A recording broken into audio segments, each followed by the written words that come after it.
Hey everybody, welcome to another edition of Get Sweaty. I think what's going on the screen right now pretty much gives away what we're talking about. As usual, I'm your friendly neighborhood soda, joined as always by Ben Big Fun Raider and 50 Shades of Pets. How are you guys doing? I'm doing well. I have something really exciting happening later today that I'm trying to hold my excitement for. And probably 50's wishing he could have had today off instead of last weekend off. Probably, yeah. Wait, I have today off. Wait. What is it? What do you got? What do you got going Ben, on? do you want to plug it now, or do you want to wait till the end of the show? I'll wait until the end of the show. But it's something. Okay. Yeah, it's a pretty cool Maintain the thing. suspense. You'll like it. You'll like it. Okay. But as anyways, we're here to talk about whatever we want to talk about this weekend. This week, our top 5 is a continuation of the previous topic, and it is Ben's topic. So, Ben, please introduce it. It's the top 5 pets from movies and TV. And I had fun with this topic. Me too. I thought it was going to be harder than I thought. But I sat here last night because whenever I need to make my lists, I sit in my room because I can see it's full of movies for inspiration. And then immediately I had like, boom, 7 just hit me right off the bat. And yeah. I guarantee you, one of them you would have never thought of. Whoa. Cool. Can't wait. Yeah. So, Ben, do you want to kick it off? Sure. My number 5 might get punted from a 90s TV show. Comment from Full House. Not on my list. Nope. They're a nice, beautiful dog who's loyal, and it's a dog that I fell in love with watching every week. And yeah, I mean, it's a golden retriever. This is a nice dog that looks fun to have. Yeah, I agree. Like, sorry, it's getting a little noisy outside in the hallway. No, I've always said that when I get a house, I wouldn't mind getting a Labrador, which is what Comet is. He's a golden retriever. Sorry, yeah. But I wouldn't mind getting a dog like that because they're very friendly. They show unbounded amount of love, very loyal. Nothing wrong with those dogs. Yeah. Do you even know who Comet is, 50? No, I never watched Full House. Yeah, I apologize. He's just a family dog. Yeah. I was actually, for a second there, I was thinking of the dog from Married with Children, which I believe they changed it mid-season or something like that. Oh, I forgot about him. He's a funny pet. Yeah, one of my favorite parts is in the intro when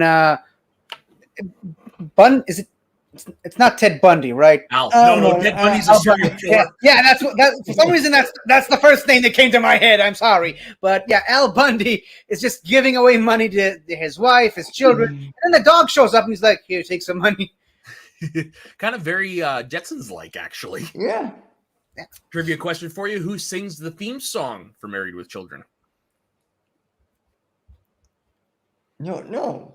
Really? I'm gonna. Is it Randy Newman by any chance? No. This is way further back in time than that. It is Frank Sinatra. Whoa. That is Frank Sinatra singing the theme song. It's one of his older songs, Love and Marriage. I thought they made that song specifically for the show. Nope. That is actually one of his songs. Yeah. There's something new every day. Really? I'm surprised you actually didn't know that. Just because he's got such a recognizable voice. Because he's got a recognizable voice. You're like, I know this guy, but you're not sure he's the one. Yeah, it's true. You wouldn't think Frank Sinatra is singing the TV theme song, but no. Yeah. Then we have got to do. I've been dying to watch that show because I've only seen a couple episodes. We have got to do that at some point. Maybe after the past. Yes, exactly. Actually, it's a good idea after Doctor Who. Yeah. Okay, what's your number 5? I got a feeling this is going to be punted. Dino from the Flintstones. Oh, I didn't even consider it. Oh, I'm surprising myself now. Oh, dang it. I'm actually surprised. On my honorable mentions. I'm shocked. I thought for sure 50 would have punted that. Yeah, I thought so too. Probably. Speak now or forever hold your peace. 50. If you want to do it, do it. Well, go ahead. For once, I'm sticking with my list.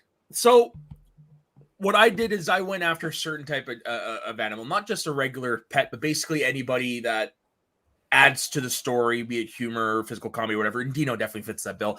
You could argue he is the original archetype for that type of animal when it comes to TV and film.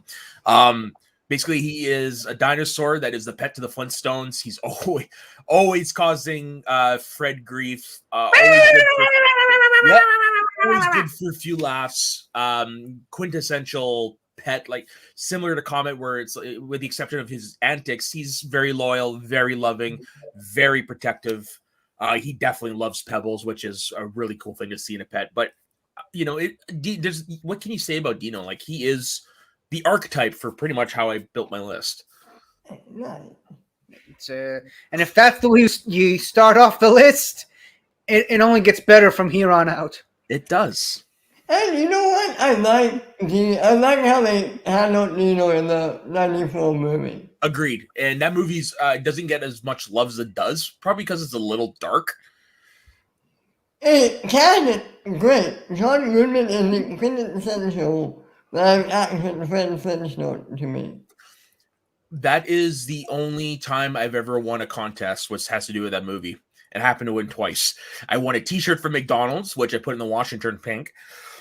And I won a watch, but it was like one of those bubble watches like you see in the show. And it had like the Flintstones house and the little car on it. Oh, yeah. I obviously don't have it because it's been, 27 years by this point. But yeah, I always remember that movie for that. It's the only time I've ever won a contest. Right. Or no, sorry. The first time I won a contest. I have won one other time, and that was because of beer. What? I entered a contest on my birthday weekend, and I won like $2,000 worth of swag from Coors Light. Holy shit! Awesome. Yeah, unfortunately, I don't have much of it left. And the coolest thing, though, I got a leather armchair with the big logo on it. Yeah. Okay. 50. What's your number 5, man? Not Dino. I'm gonna not Dino. I'm gonna take a little bit of a hint from Ben's background, and I'm gonna say Beethoven, San Bernard from the Beethoven franchise. I mean, that is what you want in a pet, especially a dog. I'm just now noticing pretty much all my pets on my list are pets that have at one point or another saved the protagonist's life from danger. Yeah, Beethoven is definitely a great way to start off a list like that. He's a Saint Bernard, which are a beautiful breed of dogs, by the way. But he big as fuck. Yeah, large as fuck, and but also just like all dogs, loyal, very loyal. And he gets kidnapped. He sort of finds his way into this family, and the kids obviously love it. The parents, not so much. They don't really accept him at first. But then obviously he saves the kids, and then he just becomes the family dog, and it really just shows you that pets aren't just some random thing that walks around the floor and pees on the carpet whenever it wants to. It's a part of the family. It's another member of the family. It's not like another uncle or a cousin or another, not even another brother. It's a pet. It's another part of the family, and it's an inseparable part of the family. Even though after the second movie, which after that they kind of transitioned to just, I believe, direct-to-DVD movies or something like that, but then they switched him off to a completely different family, which is like the cousins of the original family. Even then, he's still doing his thing. He's a very loyal dog. He saves his owners from danger, and he's the great. He's the best. He's a great dog, and that's my number 5. Okay, go ahead, Ben. No, go ahead. I have a trivia question about the first Beethoven movie. Okay. That's the only one I haven't seen in a very, very long time. I think I saw it once, and I saw the other one. But you never know. Multiple times. There's a scene in the movie where 2 business people have like a lunch with the family. There are two TV stars. Do you know who they were? I'm not even gonna try to guess. Like I said, I that's the only one I watched once, and it was years ago. I might be able to name one. David Duchovny. Yeah? And Patricia Heaton from Everybody Loves Raymond. Oh, nice. Oh, that's cool. Yeah. So about a month ago, I encountered one of these dogs in real life, and that's how I know they really are big. But here's the funny story about it. We're at my ball game. We're getting ready. We're finding out our positions, what our batting order is. We're standing there. Some guy shows up with a St. Bernard, and I'm like, holy shit. So anyways, he knows people on the team, so they're all talking, and the dog just starts wandering off, and I'm just sitting there watching it, and he goes right to the dugout, and he lifts his leg and takes a leak on the dugout, but I realized just as he lifted his leg, oh shit, Will's ball bag is right there. He pissed on the ball bag. Oh, Will was pissed. He was mad. And that's another thing Beethoven would do in the movies from time to time. Pee on the most random thing that you know is the most important thing for the character on screen at the moment. But there's someone in my neighborhood with a Saint Bernard, and having a Saint Bernard here in this weather, it's torture. I can for imagine. the poor dog. And I look at her, and she's like, Saint Bernards already have a pretty sad face to begin with. When I look at that poor creature, I'm like, it's just, it turns you up inside. It's just. Oh, for sure. It's like, why would you do that? Why would you do that to the poor dog? To the poor might as creature? well be animal cruelty. Yeah, it's animal cruelty. He ties her up. He ties her up to a rail outside of a shop when he's going in there to buy some stuff, and he's like, "You're leaving your poor dog in the Bershavian sun," and she's like, dogs don't do that because they like to be cute. They do that because they can't sweat. Yeah. And it bothers me when dog owners don't realize what they're doing to their dog. How he even got a Saint Bernard here to begin with is a mystery. Because they're not. How do you get a Saint Bernard here? Probably brought it. You probably imported it because they're not native to that part of the world. Yeah, definitely not. My fun fact: my grandfather had a Saint Bernard mixed with a canine dog. So he basically got the colors of the Saint Bernard, but the short, fuzzy fur of the canine dog. So it works. It looks like a Saint Bernard, but it's not dying from heat under the. Although it's much colder over where he lives, but still. Yeah, Saint Bernards are beautiful dogs. Yeah, and nice and soft.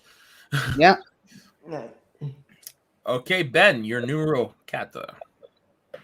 Well, you mentioned the Simpsons earlier, so it's only fitting my number 4 is Astro. Yeah, he's not on either of my lists. Yeah, if I didn't have Dino on my list, I sure as hell ain't gonna have Astro on my list. Again, he's the quintessential future family dog. I always forget, does he talk? Yeah. He talk. Yeah. He's got a very Scooby-Doo-ish talk. Very Scooby-Doo friend.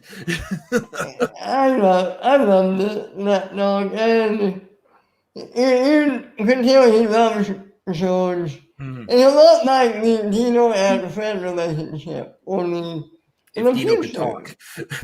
If Dino can talk, right. Yeah. They're a great dog that loves the family.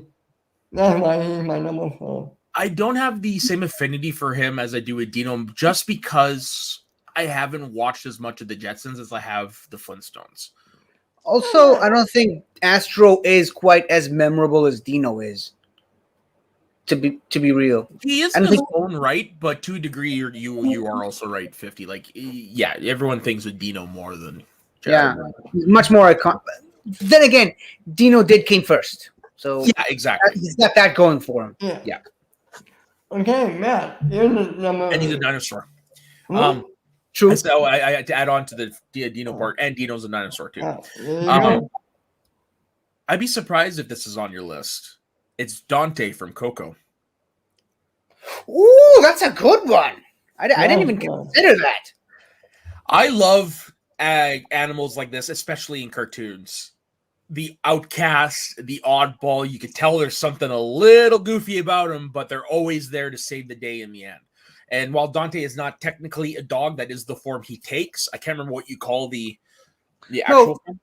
He was a dog at first, but then he became... Then he became the spirit thing.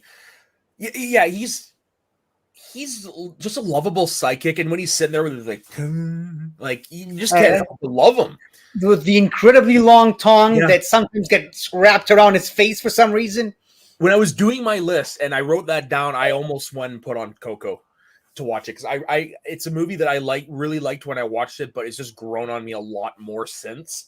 And Dante's a big reason for that. But the problem with Coco is you can't just sit around and watch it, because that is a very heavy tear-jerking movie, especially the ending. Like that is easily.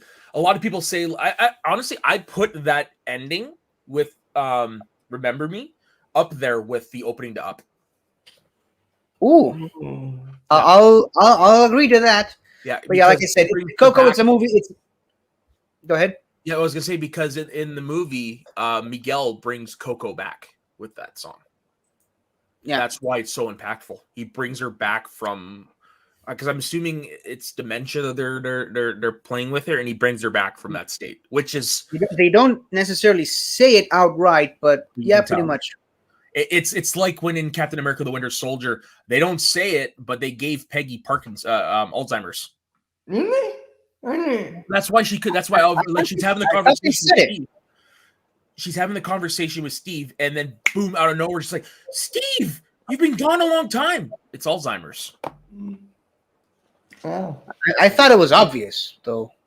Yeah, man. I have trouble picking up on things sometimes. I don't know why. I didn't pick up on it at first, and funny enough, it was when Kevin Smith mentioned it on Twitter, where I rewatched the scene and was like, "He's fucking right." Yeah. So if you don't know the signs, it's actually, I would say, it's fairly easy to miss. Yeah. I'm kind of searching for the name of the creature that Dante becomes. It's a spirit guide. That's all I. I just brought it up. Dante the Zoloitzquint. This is, we need Saul right here.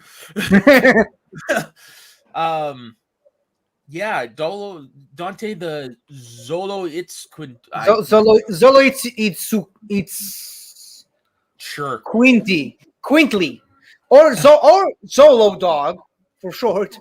Yeah, which is what the Pixar wiki says. Yeah, he's a beautiful, beautiful pet.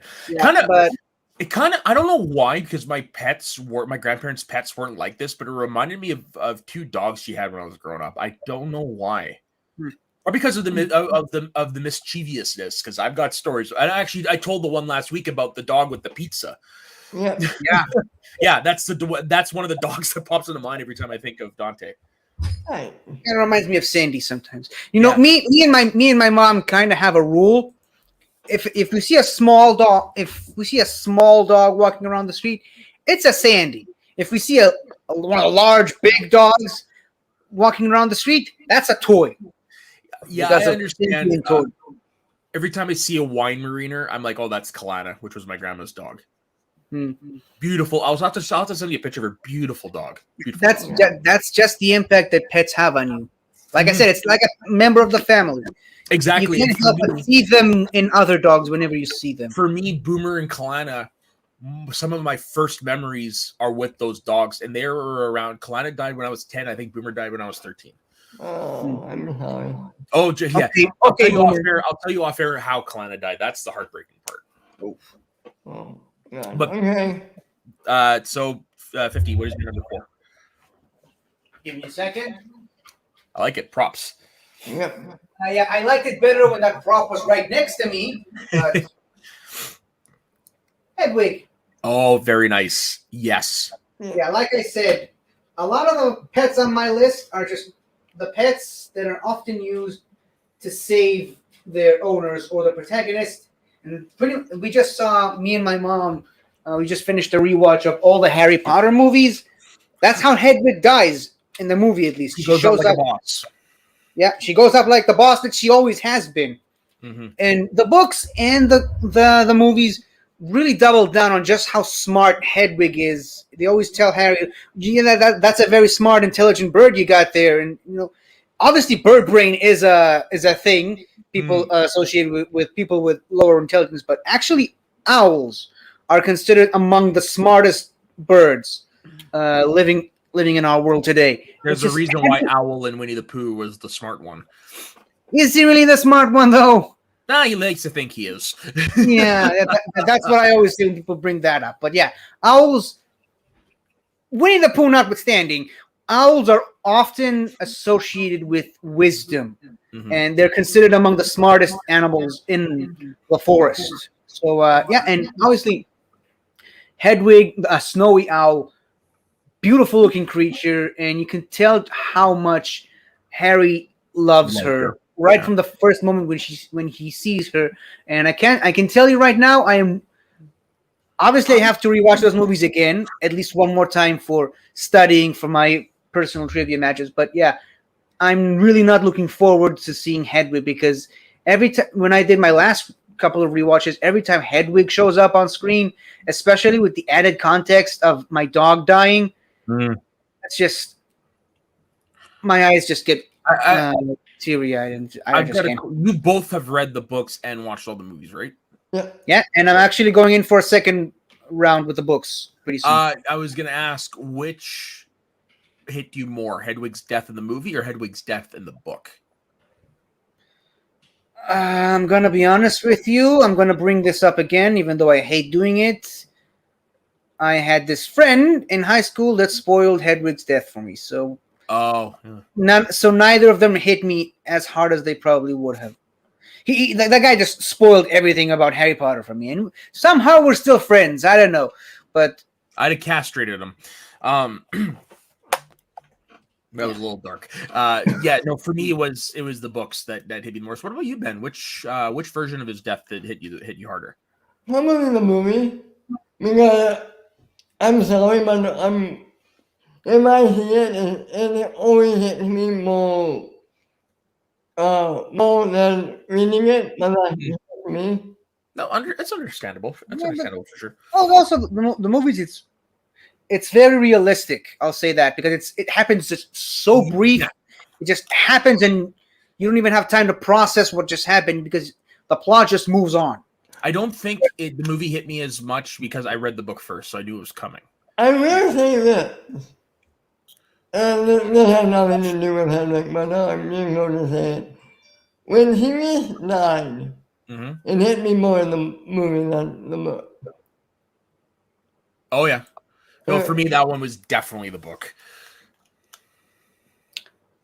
I don't know if I'd say the same, because in the books, Sirius just falls through a curtain. Yeah.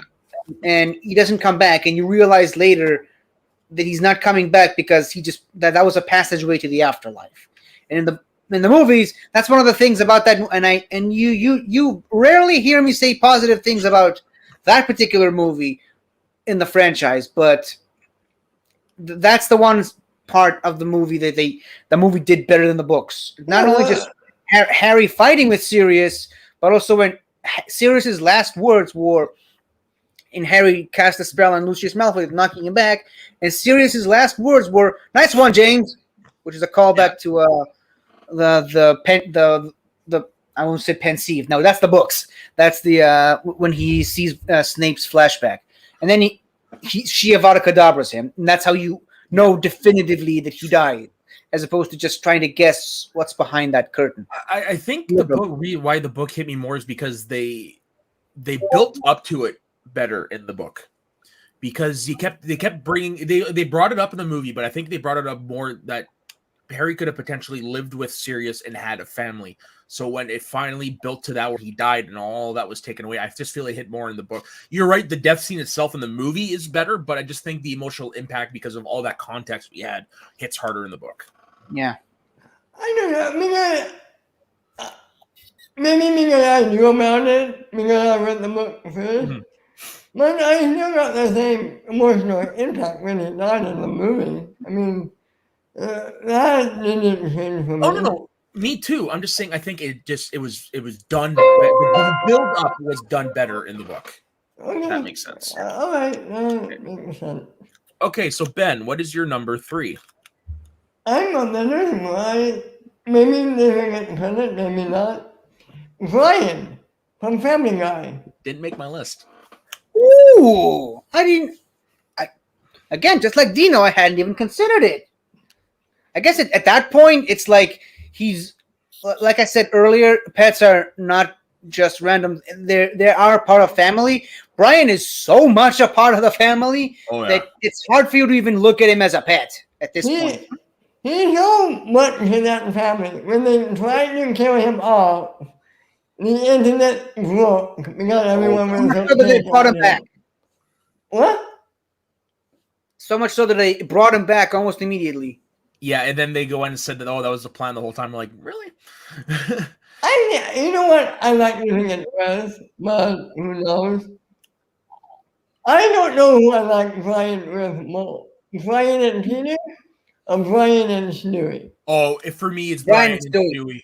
Yeah, Every time I think of Brian, it's usually with Stewie. Like the one I like to think of is the episode Shapoopy. I don't think that's the name of the episode. Or Patriot Games or whatever. Yeah. It's the one where Peter becomes the kicker, becomes part of the New England Patriots, and the subplot is Stewie lent Brian money, and he's trying to get him back, and like shoots him in the kneecaps and like beats him in the head with the. Where's my money? Pop, pop, pop. Are you gonna give me that money? Pop, pop. I use this line all the time. Whenever somebody does something to me, he's like, "You won't know when, you won't know where, but I will get you back." And at the very end of the episode, they're walking down the street, and out of nowhere, Brian just pushes Stewie in front of the double-decker bus. and they also. They call back to it in another episode where Peter wants to become I don't remember the name of the thing, but he kind of wants to become this thing of I'm a truck driver and I'm gonna chew tobacco and spit it into the floor and stuff. And Brian gives him a cup and he spits the tobacco into the cup, puts it aside, and then Stewie shows up. Oh, there's my orange juice, and Stewie's like, Stewie, don't! And there's like the memory cloud of Stewie beating the shit out of him. Nice. He's like, you know what? No, go ahead. He drinks the tobacco that Peter just chewed up and spit up, and he's like, and then Peter spits another one back in his mouth. Oh. Yeah, that's the beauty of Family Guy, the beauty of grossness. Either way, whether you choose to go Brian and Stewie or Brian and Peter, either way, that's Seth MacFarlane talking to himself. Of course. Of course. Yeah, Seth MacFarlane's having a freaking personality disorder. No, for me, I don't watch Family Guy much anymore because of the humor. I'm not going to lie. The humor, I outgrew it. It's just the way it is. But my favorite episodes are the Road to episodes with Brian and Stewie. Because I love the Road to movies with Bob Hope and Bing Crosby quite a bit. They very much nailed the spirit of it with those, and just the adventures they get up to are just priceless. Do you have a favorite Road to episode? I can't remember the name of it, but it's the one where they it's their version of like Back to the Future that they did. Road to Germany. Yes, the Road to Germany. Yeah. I think that's my favorite. I also like the one when they go to Vegas and there ends up being two versions of each. One flew and one used on teleporter. Oh yeah. That was a funny one. Oh, this is the one right here. Road to Multiverse. I was like, I know I have it on digital. Road to Multiverse. That's a great one. I love that one. Yeah.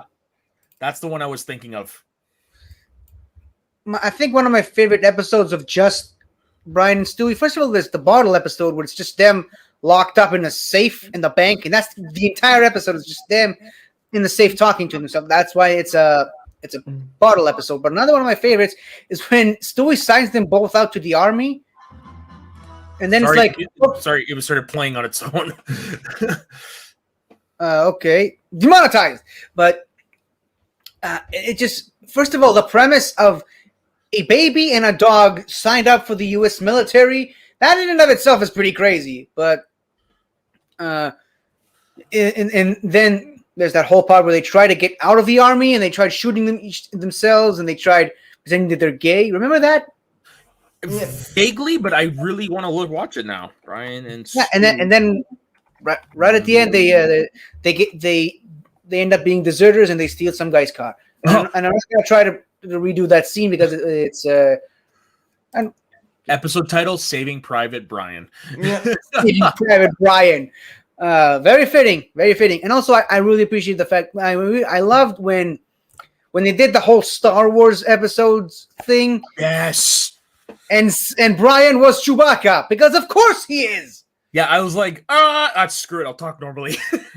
No, it was like always gargle before takeoff. Waka waka. My favorite moment in that first one, I don't know why, it's when they load up the couch on the Millennium Falcon as they're flying away. You see Peter as they're flying away. He's like, easy. Easy. How he actually got back into the Millennium Falcon is a different story, though. Yeah. Matt, you want to know what would have made that even funnier? Pivot. Pivot. Yeah. Pivot. I'm actually shocked they didn't go for that, to be honest. Yeah, me too. But you know what the funniest joke for the entire Star Wars Family Guy episode is? My favorite joke out of all of them is when they're approaching the forest moon of Endor in the shuttle Tidarium, and they're like, and Peter is like, "Okay, keep your distance, but don't make it look like you're trying to keep your distance." And Chewie / Brian was like, how am I supposed to do that? I don't know, fly casual. And then the entire shuttle just goes. Yes, I remember that. So, this is where I can stream Family Guy in Canada. It's on Disney Plus. Yeah. Is it? Well, it's technically part of Stars because we don't have Hulu up here. Yeah. But I got a feeling, I think later now I'm in the bug. I might go back and watch a few of those road stories. And it's been a really long time since I've seen the Star Wars ones. I want to go back and visit them. I just do remember, though, that it felt like they were diminishing returns as they went on. Yeah. Maybe it was just me. That's like the Star Wars franchise as a whole. Well, we're not going to delve deep into that one. Holy shit. So my number 3 is the one where I know none of you would have thought of. A dog named Shep from George of the Jungle. Nice. The elephant. The elephant, the only non-dog on my list, the elephant from George of the Jungle, because it's a giant African elephant who thinks he's a dog.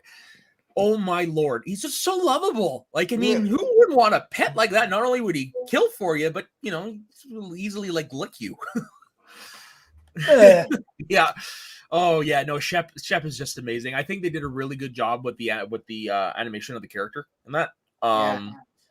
No, it's if you were to live in the jungle, that's the type of pet you'd want. Talk about an underrated movie. Yes. We're of that generation. We grew up, you and me, Ben, we grew up with it. So our generation has a big affinity for that movie. And it's up there with Brendan Fraser's best. I love that scene where you have the two guys and they're like, there is a part of me where we laugh. And we laugh. Oh! Oh yeah, it's a great movie. Great movie. And of course an ape named Ape. Ape, voiced by the legendary John Cleese. John Cleese, yeah. And then there's also Tuki. Tuki. Yeah. God, I love that movie. Might be my first time I saw Leslie Mann in something. Oh, me too. Yeah. Because that was before all the the Judd Apatow stuff she did and stuff. It might be the first time I saw Tommy Hayden Church in something too. Yeah, me too. Wasn't the first time I saw Brendan Fraser. That was Encino Man. But yeah, for most of those actors, that was the first time I'd seen them as well. Yeah. Good. All right. Watch out for that tweet. What's your number 350? Oh, we're back to me so soon? Yeah. Okay, And, so only 3 of us. Okay, so sorry, I had a whole bit planned. So go ahead, ask me again. Oh, we got a comment. Jesse Swift has one for us. What is it, Jesse? Yeah, Jesse. Okay, while we're waiting for that, go ahead and ask me again. What is your number 3? Stupid dog! You make me look bad. Oh, you did? You don't recognize it, do you? Not off the top of my head, no. It's Courage the Cowardly Dog. Oh, gotcha. Stupid dog. Courage the Family. Ooh, Wow. Yeah, good one. Well, I was thinking about this. Milo from the Mask. I'm gonna be honest with you, Jesse. I'm pretty sure Ben has it somewhere on his list. Oh, Don't you, Ben? No. Well, maybe I might. I thought for sure. I thought for sure you're gonna have it. Yeah, That's it was what's definitely one that I thought of. One that I thought of for sure. Me too. But yeah, Courage, the Cowardly Dog. Again, keeping with the theme of my list, pets that save their owners. And what better example for it than whoop, almost gave away my number one. What better example for this than Courage, the Cowardly Dog?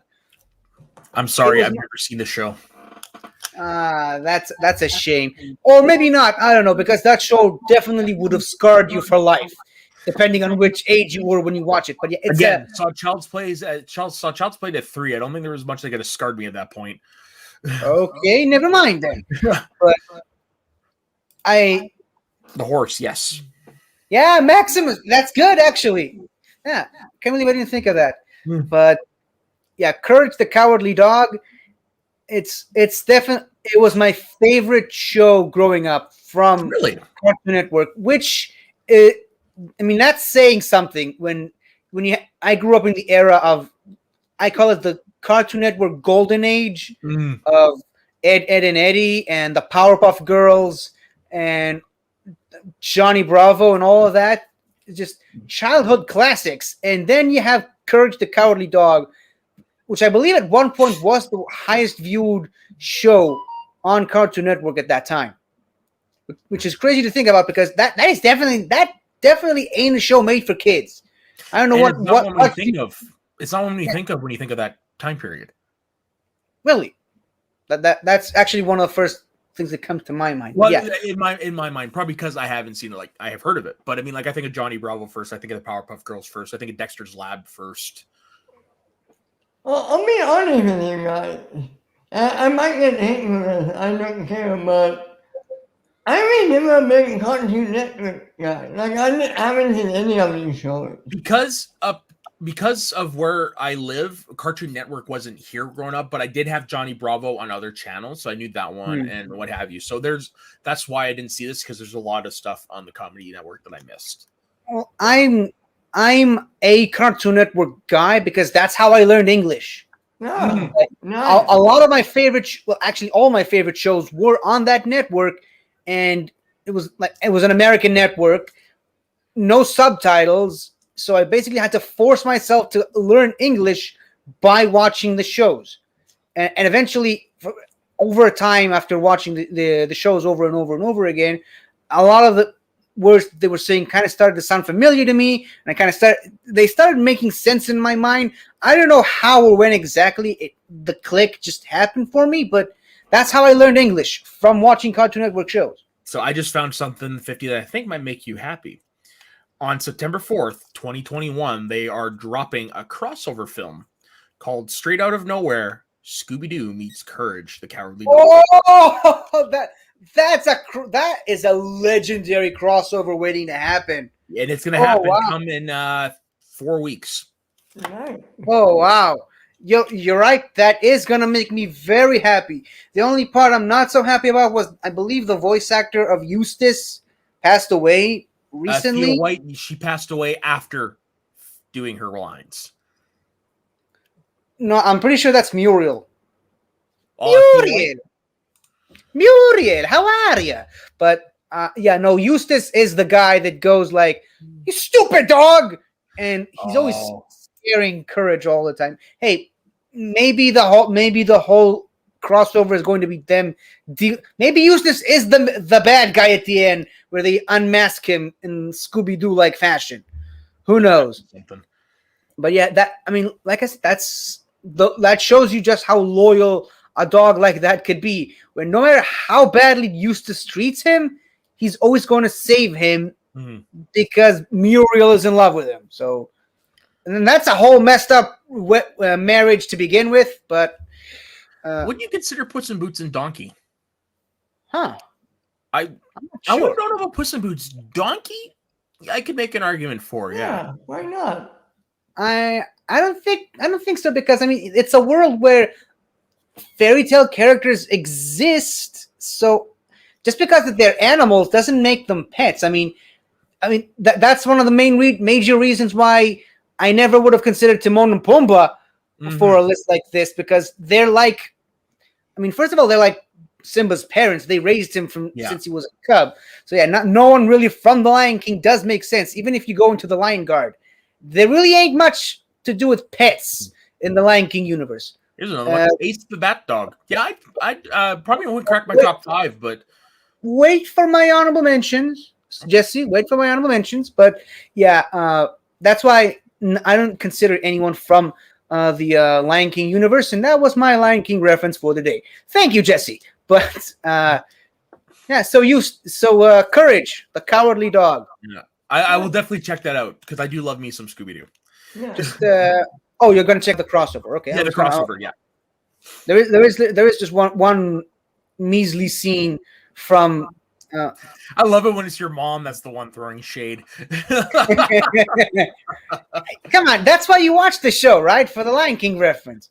Of course. But there is one moment from Courage the Cowardly Dog that I still cannot watch because it's just so scary. It traumatized me for the end of time. And if you watch, thank you, Soda. If you watched if you watched Courage the Cowardly Dog, you know exactly which scene I'm talking about. And just in case you're wondering which one it is, if you have to wonder about it, then all I have to say is you're not perfect. That's really all I need to say. And on that note, Ben, what is your number 2? It's a little unconventional. It's a rescue animal from a show. It wasn't in every episode, but who found him loved this pet with all his life. It is Little Corey from Boy Meets World. Little Corey from Boy Meets World. I don't remember. It's a pig. The pig. I forgot about that. Yeah, it's Sean's pig. Right. He shows up in 2 episodes. One has a little cute pig as a quote-unquote hog, almost like. But Sean loves this pig so much. And yeah, it is a great pet, and you see how much they needed each other by the end of the episode. And Matt, if you don't remember who guest starred in that episode at the end, is Al from Home Improvement. Richard Karn. I don't remember. Oh, he played he played Animal Control? Animal Control. Who was there for the pig, but ends up not taking him. Yeah. And that's my number 2. Yeah, I definitely wouldn't have thought of that because I totally forgot about that until you mentioned it. I have a few like that in my animal mentions. Yeah. Fair point. Another show I never watched.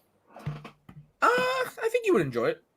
It's definitely it's definitely one of those shows that now later in life, in retrospect, I kind of regret not watching. But the benefit to that is now I have more ways to watch it. Exactly, and you guys are getting Disney Plus in Israel soon, if I'm not mistaken, right? I think it might be next month. Oh, nice. Because it's on there. I need to look it up. I probably should have looked it up. Yeah, but yeah, it's coming finally. 2 years late, but what's in the name? Very much so. Okay, so my number 2. This is the type of dog I want. Doug from Up. Squirrel. Yes, him. I love these type of dogs. Like, you can tell they're not the brightest, but they are loyal as fuck. Speaking of Disney Plus, do you know he's getting his own show, or rather, a series of shorts on that network? No, but that makes me incredibly happy. Yeah, you should look at. They've released a teaser where Carl Fredricksen gets a bunch of little puppies, and as puppies tend to do, they run around all over him. They kind of bite him and scratch him, and having some fun with the older dog. And you can see what he's thinking because he still has the collar. You can see what he's thinking while they're running all over him. Nice. The only short I saw was the one they released at the time of the home video release of Up was Doug's Special Mission. Basically, it's the events that lead up to when you first see him in the movie. Ooh, nice. Yeah. It's also on Disney Plus. But yeah, no, Doug is so trusting right off the bat. And there's just something about giving a dog like that a voice, especially like you said, squirrel. Like it just adds to it. My favorite instance of that, though, is when it happens to the 3 alpha males and you go in with a high-pitched voice. No, it's when he's introduced and he's a freaking Doberman, and he's got that serious look on his face. And he's like, "Boss, should we go after him?" And then he's like, "No, we must wait." And they're laughing at him because the voice thing is broken. Yeah, what does anyone know what type of dog Doug is? It's got to be a golden retriever. Yeah, he looks like a golden retriever, but he's a little too small. And I think the nose is too big for a golden retriever. Like, I mean, hopefully you can see this because I'm sharing it off of Disney Plus, but who could not love a dog that looks like that? Yeah, come on. Yeah. Okay. I am Doug. I just found you. You are my best friend, and I love you. And squirrel. Yes. It was hiding under your and you know how dogs often have these little looks when they fold their ears backwards, and you know they're sad or scared, and you just wish you knew what was going through their mind. And he's like, I was hiding under your porch because I love you. Yeah. Oh fuck. It's one of those times when you wish you had one of those collars so you can put it on Sandy or Toy for my case. Well, I was gonna say that's not something you want to have when the dog's on their deathbed. Thank you for reminding me. You're welcome. I don't really think she was conscious enough to make proper thoughts at that moment. But like I said, thank you for reminding me. Anyways, in that instance, it would probably make it even more heartbreaking. Yeah, than it already is. But anyways, let's get away from the sad fest. 50. What is your number? But we can't had 16 years of her not on her deathbed. So yeah, that's true. That's true. Anyway, speaking of dogs with tragic deaths, affirmative. K9. Yes. Affirmative. You're talking about Family Reunion, aren't you? I saw that episode last night for our Doctor Who recap show, and it hit me right in the feels. Of course. For a lot of different reasons. But I mean, K9, going all the way back to the original classic series of Doctor Who with Leela and Romana, both Romanas. I mean, K9 is he's the ultimate dog you want by your side. He's a little dated by today's standards with only him having that. That's one of the most ridiculous parts about that episode, the school reunion, when the bats are flying all over the place and he's shooting them with one laser that's coming out of his nose. Okay, and he's always missing because they're flying so fast he can barely even aim. And that's why he ends up depleting his batteries and dies at the end. I thought it was because he was part stormtrooper, but hey. Yeah. You don't get to disrespect K9 that way. No, I that's my only exposure to K9 is that episode. And I do love K9. Don't get me wrong. I was just making a joke. No, it's just seriously. If you go back to the original classic series, he almost always hits the target, and he always saves the doctor and Leela and the Romanas.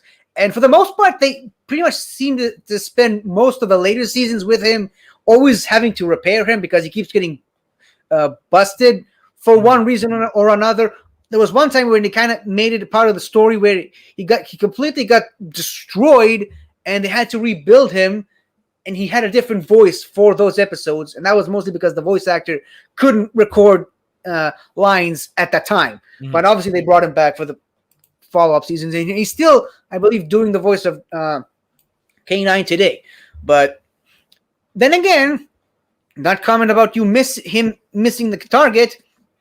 That was K9 Mark III specifically, because if you don't know, Mark I was the original K9 given to the Doctor as a gift in the 51st century, and he stayed behind on Gallifrey with the second Romana when she became Lord President of Gallifrey. No, sorry. He stayed behind with Leela when she stayed behind on Gallifrey to get married. And then he brought a second K9 with him who traveled in for like 2 more seasons with both Romanas, and then he stayed in East Space with Romana, and then she obviously came back to Gallifrey. Then she became the Lord President of Gallifrey. And then Mark III was specifically one that he gifted to Sarah Jane. Yeah, I was going to ask how because I knew kind of where he ended, but I didn't know how he ended up in Sarah Jane's possession. That's what I was going to say. She never actually came into contact with K9. That was after her time. He gave it to her as a gift, which was the pilot episode of K9 and Company. Originally was supposed to be a full season. Never really happened because the pilot didn't work for many reasons. But that's how she got her hands on a K9 until he obviously blew himself up in School Reunion. And then he gave her the Mark IV, which stayed with her right up until long after Elizabeth Sladen's tragic death. May she rest in peace. Yeah, because he was a big part of Sarah Jane Chronicles, which I don't think I've seen every episode, but I've seen quite a bit of. And yet you're still calling it the Chronicles, but okay. I always have to correct you on that. Sarah Jane Adventures. Thank you. Same difference. No, because you're thinking of the Sarah Connor Chronicles. Different show completely. I own I own a couple episodes. Basically, what I did was I bought the ones where the doctors appeared. Those are the ones I've seen. Those are some of the better ones. Yeah. I was because I own the 2-parter Wedding of Sarah Jane Smith, and I also own Death of the Doctor. Yeah. Okay, so time for the honorable mention. Since you started off, Ben, what do you got? I have a few. I'm surprised you don't have these. The Chick and the Duck. Yeah, I don't know. I think I love them, but I don't think. Yeah, they're not up there for me. Spike from Rugrats. Pork Chop from Doug. Yeah. Scooby-Doo. Dino. Gary from SpongeBob. Sure. And I have Timo. Marcel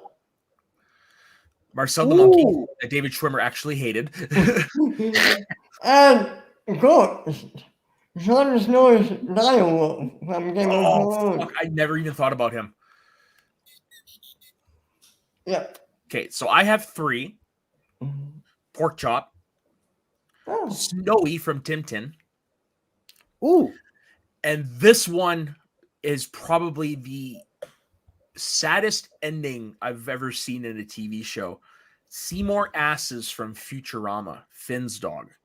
Ooh. Yeah. That is heartbreaking. And I don't know if they drew inspiration from this, but there is a true story of that. And there's a famous dog in Japan. He would always, they even made a movie out of it with Richard Gere, but basically he would always go up to the commuter station to meet his owner when he would come home from work and walk home with him. He went up to the station one day and the guy never came home, and he went back every day until he died. Oh, I remember that. I haven't seen the episode, but I remember watching like that. Oh, and the people were so taken by this dog that when he passed away, they erected a statue of him outside of that station. Oh, yeah. Again, it shows you just how loyal dogs are, and that's why. I'm sorry. That's why dogs make the best pets. I'm sorry, cat lovers. Dogs are the best. Dogs are man's best friend. The cats have their own charm. I do love waking up. Yes, they do. They're not bad, but just I do love waking up with a cat sitting on my face. But there's just something about dogs because actually, you know what? You could argue this about cats as well. They know when you're upset. They can read their emotions. I had a cat when I was growing up that actually did the same thing. Whenever I would get in trouble from my dad, the cat would come by and comfort me. Dogs do the same thing. Yeah. Okay. I'm time for number ones. But actually 50. If you have any honorable mentions, speak now or forever hold your peace. Scooby-Doo. Yes. And just like Jesse said, Milo. And I kind of like the fact that when they made Son of the Mask, terrible movie, by the way, but they had a new dog named Otis because of Milo and Otis. So yeah, Scooby-Doo, Milo the dog, Bolt from the Disney movie Bolt, and Crypto the super dog. And the reason why I can actually put Crypto on my list is because he actually appeared in Titans, the TV show. So basically, he's specifically from the comics. If I were to actually bend the rules a little bit, stretch them out a little bit, and go specifically comics, I would have also had Aquaman's octopus Topo, which actually made an appearance in the Aquaman movie, but he wasn't A lot specifically of people hated it, and I was like, right on. Yes, me too. I love that nod to his past. I really do. Okay, so now it is time for the number ones. Ben, give us the honor. I'm sure none of you ever heard of it. Ted Cooper. He's a pet dragon that King finds in the show Caliphate. Nobody believes him Never seen the show. because nobody believes him because at that time he's a small lizard. But everybody, when he kept telling everybody, I have a dragon and I'm going to name it Ted Cooper. In the throughout the show, he just stays a small lizard, right? At the very end of the second season finale, it was the series finale because it didn't get renewed. It was revealed. In fact, yes, it was a dragon. And he loved this dragon more than anything on the show. Very nice. Uh, I don't know if I consider him a pet. Mom, are you specifically referring to this, to what Ben just said, Ted Cooper, or? I think she might be wondering if it's Ted the teddy bear from Ted. Yeah, that's what I was thinking. I didn't consider that a pet. Me neither. But what's funny is my dad hates Simpsons. He hates Family Guy, but he loves Ted. I don't get it. We saw it in the theaters, and he fell in love. He's the one that wanted to go see it. Hey, I mean, I hate tomatoes, but I love ketchup. So yeah, there you go. Yeah, I that's it's a show that has been recommended to me quite a bit. I just haven't sat down and watched it.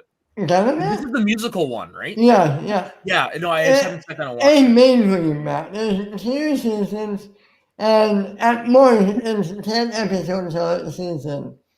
It's easy as hell to binge watch. So I heard, yeah. And there's tons of great musical guest stars throughout it. Nice. You're not Ninkovic. And a lot of people I don't know, but you would know. You know, I highly recommend this show for you. It's on my list. It's on my list. I believe it's Netflix. It's just I will get to it eventually. I never even heard of it. I'll show you. It's a medieval musical. Yeah, that's a sitcom. Yeah. But it's not the one on Netflix the one that's like the same animation style as no, this is live action. Live action. Oh, live action. Okay. And kind of a parody about Once Upon a Time. And okay. a little mix of Game of Thrones in it. I'll show you the trailer later. You would love it too. But speaking of Once Upon a Time, Pongo. Yep. Is on that show, which also is Pongo from 101 Dalmatians. So that's another good. Oh, Matt, why don't you number one, my man? Someone I'm actually surprised hasn't been brought up once this episode. He's a world famous writer. He's a World War I pilot, and he's also known as Joe Cool. Snoopy. Oh, nice! I love it. I didn't even consider it. Yeah, that's why I'm shocked nobody brought it up. I adore Snoopy. Like, that is an anthropomorphic dog. Well, yeah, because the imagination on him is nuts. Like, it was a dark and stormy night. Like, what other dog would write a story? He's also moonlighted as an Easter Beagle, as a world famous tennis player, as a vulture, as the masked Marvel superhero, as the Cheshire Beagle, like an attorney. He's a surgeon. Like, the imagination on this dog is unparalleled. He's Charlie Brown's best friend. He's Woodstock's mentor. I can't believe I didn't put Scooby-Doo on my list, but for me, he's like the best animated pet of all time. I can't argue with that. and I just love it whenever he does something, everyone's like, "He's your dog, Charlie Brown," and Charlie Brown is always like, as always, the one thing he always says is, "Why can't I have a normal dog like everyone else?" That's one of my favorite lines from Charlie Brown. Have either of you seen the Peanuts movie? No. Dude, No, that's one I want to watch, but I never remember to watch. highly recommend that movie. It's almost like a greatest hits of the Peanuts, but it's surprising how good it is. Is it not on Disney Plus? I can't tell you what's on the States and nothing. I own it because I rented it when it came out and I loved it, so I went and bought it. But yeah, I highly recommend that movie. And you know what? There's even the feature-length animated movies they made in the 80s that I would recommend. I can't remember what it's called, but there's the one where you're introduced to Snoopy's extended family. Which Yes, is I remember that. yeah, I think I might actually have it. There's one I watched a lot where the one where they went to France. I think I saw that one on repeat on television. Race for Your Life, Charlie Brown. It's basically where they do go on like a cross-country race adventure thing. There's also Bon Voyage, Charlie Brown, a boy named Charlie Brown, and Snoopy Come Home. I think it's Snoopy Come Home with the family. Yeah, Snoopy Come Home is the one where he goes and he finds his family. Snoopy Come Home. Yeah, they released all 4 of those movies on a set a couple years ago, so I went and picked it up. Cool. Right. Yeah. Okay, 50, take us home. Before that, I have to share this. Oh yes. I'm now little something you don't know about me. I hate Christmas music. I think it's a waste of time personally. I think it's lazy for the most part, anything that's modern. But every time I have to play Christmas music in community band, whenever we pull out a Charlie Brown Christmas, man, I'm in heaven. Yeah. Like I said, I do not like Christmas music, but Charlie Brown Christmas is like the soundtrack for Christmas for me. Okay. Yes, I have issues, folks. remind me never to bring up Christmas around you ever. No. Okay. The reason I hate Christmas music is because when you have to listen to it for 8 hours a day on retail and it's the same lazy garbage songs all the time, it kind of gets to you after a while. Okay. I was just thinking about this earlier today. It's kind of funny that we don't actually celebrate Christmas as a national holiday around here. And ironically, this is where Christmas kind of started. I mean, I wouldn't go so far as to say we invented Christmas, but I mean, that's where everything happened. Emperor Constantine invented Christmas, but yes, Christmas takes place in Europe. But it actually the events themselves took place here. Yeah, and yet we don't celebrate it at least not as a national holiday. So it's kind of weird. Israel is still predominantly Jewish, right? Yeah, but I mean, it's such a massive part of history. Yeah, how come we? I mean, it is celebrated in certain areas, but it's not considered. I'll say this: it's not a holiday where you get days off for the holiday. That's what I was going for. Do you celebrate? And same thing goes for Easter. But I mean, Easter kind of takes place at the same time as Passover, so there's a lot of vacation time there. Do you celebrate Christmas? No, I don't have a reason to. Oh, I was just curious. I mean, it depends on the calendar that particular year, but it often comes around the same time as Hanukkah. So, yeah, fair point. And Hanukkah's probably better, anyways. Yeah, I don't know. I never liked the best holiday movie ever. 8 Crazy Nights. I love that movie. I'm sorry.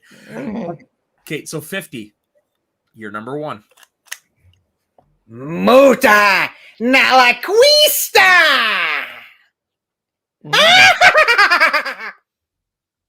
Sorry, I'm blanking right now. Yeah, me and you. Hi, I'm Stitch. Oh, Stitch! Oh, yeah, no, Stitch number 1 pet. Hello. Hi. Oh God, I never thought of Stitch as a pet. Like I said, all the pets on my list are pets that save their protagonists in their respective franchises. Who's better to do that than the guy who's literally an alien that becomes a pet? Yeah, and that shows you just how again, going back to the whole conversation about dog being loving and faithful. I mean, Stitch, the only reason he became good in the first place was out of loyalty and love to Lilo. Mm-hmm. Because, yeah, he was a shit in the beginning. Yeah, he was that was what he was created for. He was created for the sole purposes of being an evil monster that takes down planets. And it just shows you, again, going back to the whole cliche stuff about, oh, the power of friendship and all that. Yes, that's what, loyalty and friendship and love does to you. And it saved the universe in the Stitch franchise. I'm guilty of only seeing this movie once. Me too. I'm kind of Stitch. I came to it many years after it came out. I didn't quite know what to expect, and while it's not my favorite, I really did enjoy it. I did enjoy the journey of Stitch. Yeah, no, he's a good pet by the very end, isn't he? Yeah, he's a very good pet, and especially if you go into some of the stuff from the Stitch TV show, where they go out and find all of his cousins. Oh, yeah, there's like 3 seasons of it where obviously Stitch is Experiment 626. That means that there are 625 other creatures similar to Stitch. I mean, you could basically classify them as an entire new species, but that's why I'm mad that I can no longer use Stitch as one of the questions for the Alien game on Let's Talk About Star Wars, because you already used it in the last one, but whatever. Yeah, it is what it is. One of my favorite moments from that show is, like, I can't remember what the actual scenario is, but Stitch is driving the Jeep, because of course he is, and Jumba tries to stop him, and he's saying like, "No, you can't do that. You're going to get little girl killed," and something like that. And then Stitch just goes, "Ike Baba." He's like, "Okay, fine," and quickly goes to him, and he's like, "Wait, you're just gonna agree with him just like that?" And he says, "There is no arguing with Iki Bobo." I should rewatch that. I really should rewatch that. So if you're planning on doing it, you should probably watch the first movie, and then they have like this direct to DVD movie called Stitch the movie or something like that, where they introduce the concept of all the other cousins, and then there's the TV show that where they find all the different experiments, and as a series finale, sort of, there's Leroy and Stitch, which is like that's the one I was thinking of. Yeah, when it comes to sequel stuff, Leroy and Stitch. Yeah. I mean, you could watch Lilo and Stitch 2, Stitch's Glitch, which not the best of the 3 movies, but it's also not terrible. I'll say that, but it kind of throws off the continuity with the show, and I just think the show and the directed to TV movie is better. And also Leroy and Stitch, and then obviously they made a different Stitch TV show. Not that great, because it kind of deals with the whole part of Lilo grew up and then she dumped him, and so he went back to his evil ways, and then he lands on Japan for some reason, and it basically it transitions into an anime for some reason, and it completely throws out everything that happened in Leroy and Stitch, where Captain Gantu became a good guy at the end. He went back to Dr. Hamsterville. It's a whole thing. I watched the first episode and I was like, nope, not for me. Yeah, I'm reading it on it right now, and I'm good. Not my Stitch. Hashtag not my Stitch. And apparently it was really good, because it went on for like 7 seasons or something like that. But, the anime? Yeah, the anime Stitch. 08 to 2011. I don't know. Well, that brings an end to our lists. Yeah, there's a lot of nice surprises on here. And I don't think we punted once. No, we didn't punt once. Yeah, that I don't think that ever happened. That's I don't think that's happened on it didn't happen on episode where we like our top 5 places to visit and whatever. But when it comes to movies and TV shows, yeah, we've never had that. Interesting. I just want to say mahalo, Mom. Mahalo. Very, very nice. Okay, so next week, it's my turn to pick the topic. It is my birthday next weekend, which happens to fall like it always does around Labor Day weekend. So because it's a holiday, it's a long weekend, I figured let's do our top 5 movies, vacation movies. Now, when I say vacation movies, I don't mean just National Lampoon's Vacation. I mean movies, could be horror, action, adventure, comedy, drama, whatever, movies that take place on vacation. Do TV movies count? No, I'm going to go theatrically released. Okay. I just thought of a good one that might be on someone's list, but I don't know. I think we're gonna keep it for myself. Yeah. Yeah. I don't want to spoil what it is. Yeah, I think it's gonna be a good list because it is kind of topical. It's Labor Day weekend. It's us in Canada. It's the weekend before people go back to school, so people will go on vacation. I figured, why not? Right. Very topical. Right. All right. So 50. Where can everybody find you? You can find me on my channel, 50 Shades of Geek. You can also find me on Twitch, 50 Shades O Geek without the F, where I'm. Last week I did like a 2-hour stream where I just played Lego Harry Potter and also started building this. I'm hoping to do another one today, but you can also find me later on this channel, not only with these wonderful people here, but you can also find me recapping Doctor Who in our show, recapping the past. And I got to get back to finishing my season 2 binge so we can actually be ready for that show to come out. Yeah, I can't wait to talk about that because from the communication Ben and I had, it sounds like he really got into the series. Yeah, I mean, I love season 2. We'll talk later, but I love it. All right, and Ben, where can everybody find you? In a few hours, you can find me on this channel on Mount Slowdown. We've been doing something very special. We're having a guest talking about the faction. And the guest we're having is Kate. See why I said 50? You'd enjoy it? But we talked about the den last week. Couldn't you have brought her on for that one? I tried, man. I'll tell you after.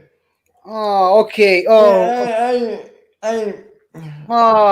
Now I'm torn. Do I finish watching Doctor Who, or do I watch the show? Oh, I don't know. We'll talk. 50's choice. Yeah, you can find me doing that in a few hours.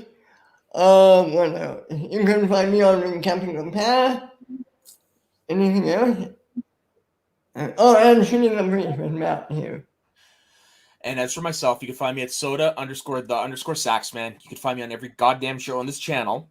In about 2 hours' time, I will be briefly hopping onto the Speaking of Schmodown feed to host their new game where they have to guess the competitor based off of clues I give them. So definitely check that out. It's going to be at the very end of the show. Normally Saturdays, you'll find me producing Let's Talk About Star Wars. However, Taco's work schedule changed. So we're going to be going now from every week to 2 weeks on, 2 weeks off for probably till after Christmas. Coming up, we will have another edition of the game with questions written by none other than my man, 50 Shades of Geek. That's always a good time. You can find me participating in the Outlaw Nation Trivia League, where I just had a match yesterday. I'm not going to spoil it, but let's just say I gave my opponent a hell of a fight. So that's pretty much everybody where everyone can find me. And on behalf of myself, 50, and Ben, and Soul, who's not here, but will be on the Ultimate Showdown show later with special guests. Do you know who the guest is, 50? Usually I do, but right now I don't think Chandra, isn't it? I don't know. I don't think they've released the full guest list yet. Chandra's on Speaking of Showdown with you. He is, but I could have sworn I saw questions directed to Chandra last night on the Discord. But anyways, I could be mistaken. Don't quote me on that. So yes, on behalf of all of us here, don't forget to like, subscribe to this channel, and we will see you all next week on Get Sweaty. Don't forget, everyone, stay sweaty. Stay sweaty.